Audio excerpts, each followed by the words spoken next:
Hello and welcome back to Witches of the Moon. I'm Eva Maria, your Monday hostess for this season. And our topic is unusual items used in magic. This week's topic, it kind of excites me as a coyote.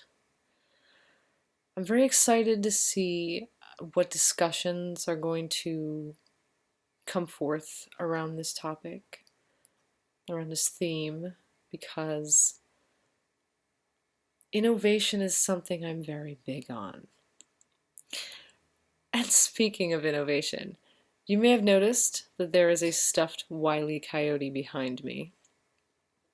Before I get into this week's topic, I would like to say that symbolically, I have a lot of respect for Wile E. Coyote. While he is generally associated with not succeeding in his endeavor to catch the Roadrunner, he is very creative in coming up with various methods and schemes.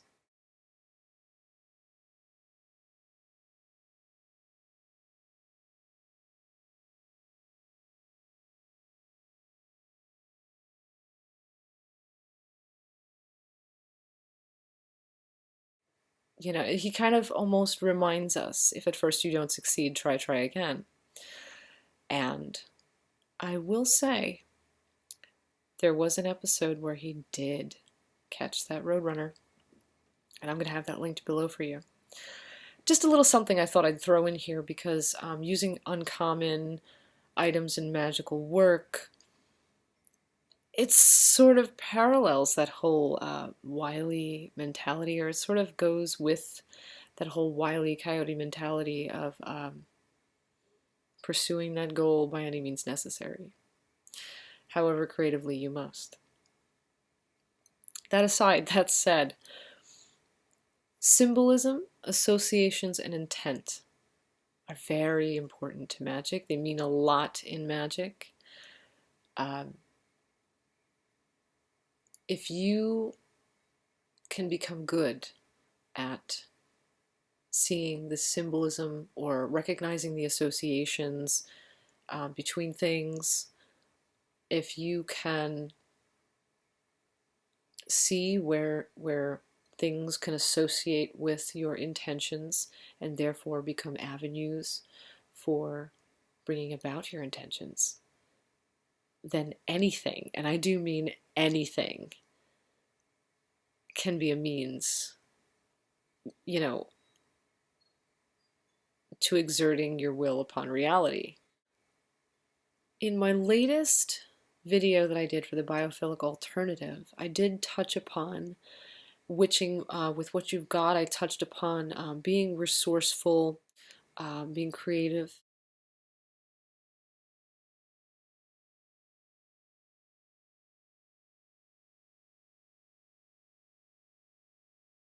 And for those of you that are interested in that video, I'm going to have that linked in the description of this one as well. It is a little long. I believe it's about half an hour. So after you watch this video, if you're interested in kind of checking out that whole witching with what you've got, you can either watch that if you've got time, or if you don't, put it in your watch later folder or list or whatever you would call that. You know, your little YouTube watch later thingy. So that aside, let's get right into this. I don't think this video would be quite complete if I didn't provide a few examples for you of uncommon things and how you might use them in your magical work. So now I'm going to show you a few uncommon things. I'm going to tell you ways that you could use those uncommon things in your magical working. A cheese grater can be used as a symbol for breaking down obstacles through the metal of your will. When using a grater in this way to break down obstacles, you can keep it on your altar with gift tags tied onto the handle, upon which you have written the names of the obstacles in your life that you need to break down. This charm can be made at the same time as you work a candle for block busting. As long as you keep the grater on your altar, the obstacles will not have the ability to overwhelm you or block you. Another option would be to leave the grater with the tied up intentions at a crossroads after the accompanying candle has completed its burning. You can also hang a charged grater from some place in front of your house so that obstacles cannot gather to make problems for you and your family, so that obstacles cannot gather up and find their way into your home. Alternately, much in the style of kitchen witchery, things that you seek to break down, you can use a carving tool, write the name of what those things are that you seek to break down. For example, let's say you're having a bad luck streak. You can write bad luck. You would write that on a root vegetable, maybe a potato, something like that, anything that you could particularly grate. And you proceed to grate the root or the potato or whatever it is that you've written the name of your obstacle on. You would grate it up, and then you would take that grated up vegetable outside and bury it in the ground, potentially at a crossroads, but it doesn't have to be buried at a crossroads. And you'd essentially, by burying that, you would be earthing the issue or obstacle after you've broken it up. Another thing I would like to advise is that if you do use that kitchen witchery approach of using the grating of a root or a vegetable or something similar to break down an obstacle, as you are actually grating it down, I advise that it may be helpful if you really focus on destroying that thing. Don't focus on the problem itself, but focus on the intention of destroying whatever it is that is blocking you, that you are working in that act of grating to destroy. Band-aids are symbolic of healing. A fresh, unused one can be added to mojos or bottle spells for healing work.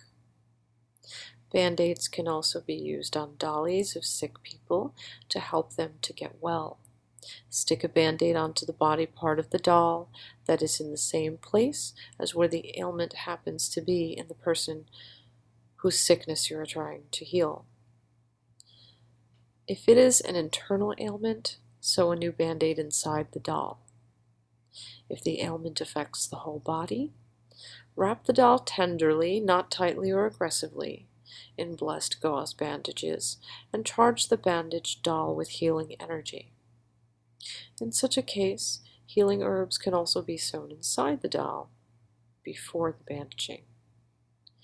You can nurse the dolly in a comfortable bed, feed it or massage its affected body parts with healing oil regularly, and say prayers of healing over it as it recovers in your care.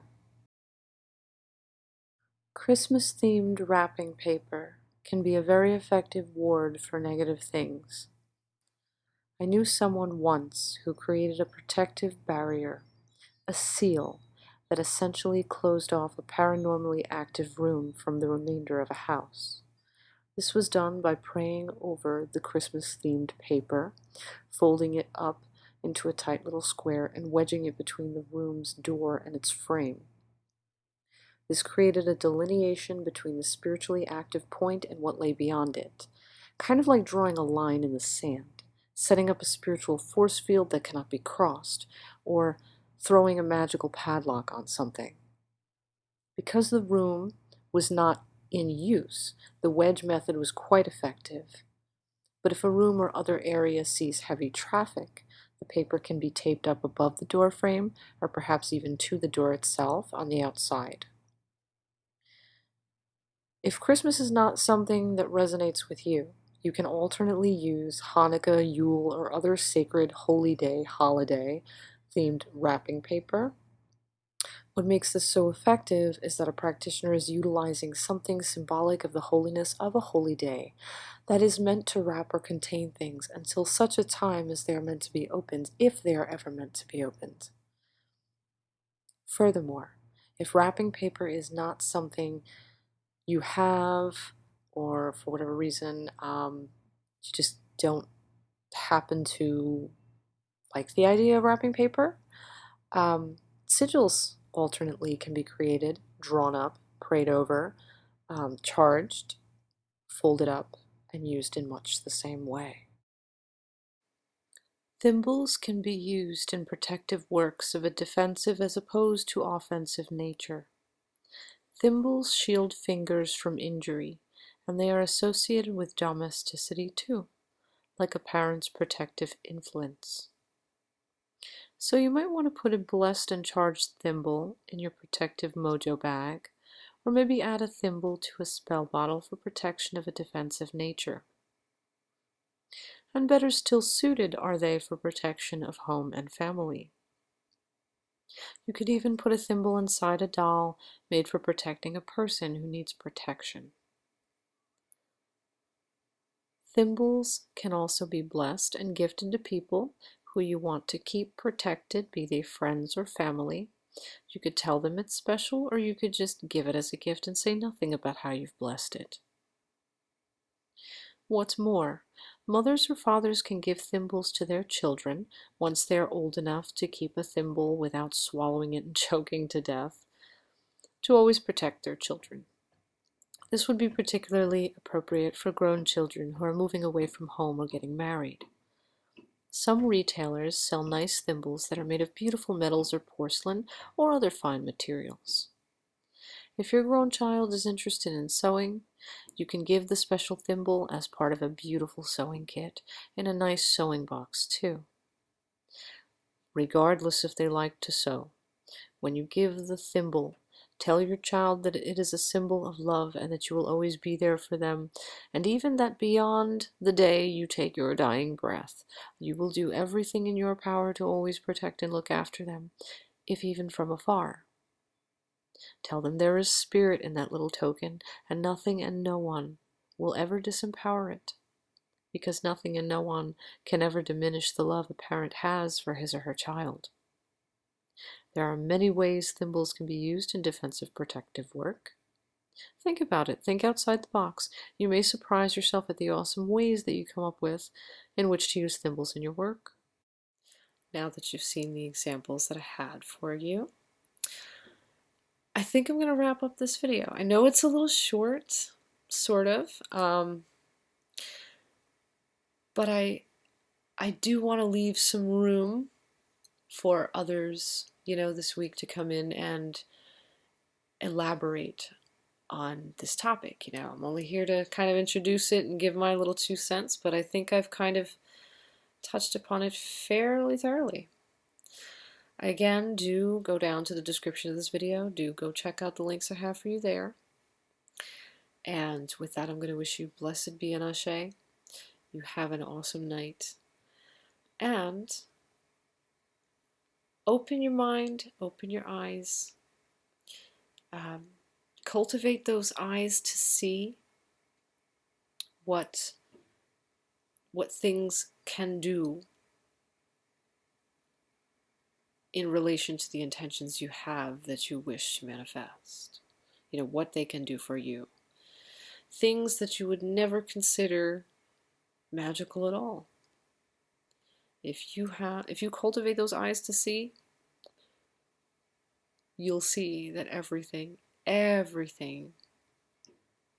be magical. Everything is magical, really. But anyhow, if you have anything to share, add, hit me up in the comments. If you have any questions, hit me up in the comments. And I'll try to address those as best as I can. But until next week, until next time, bye-bye for now.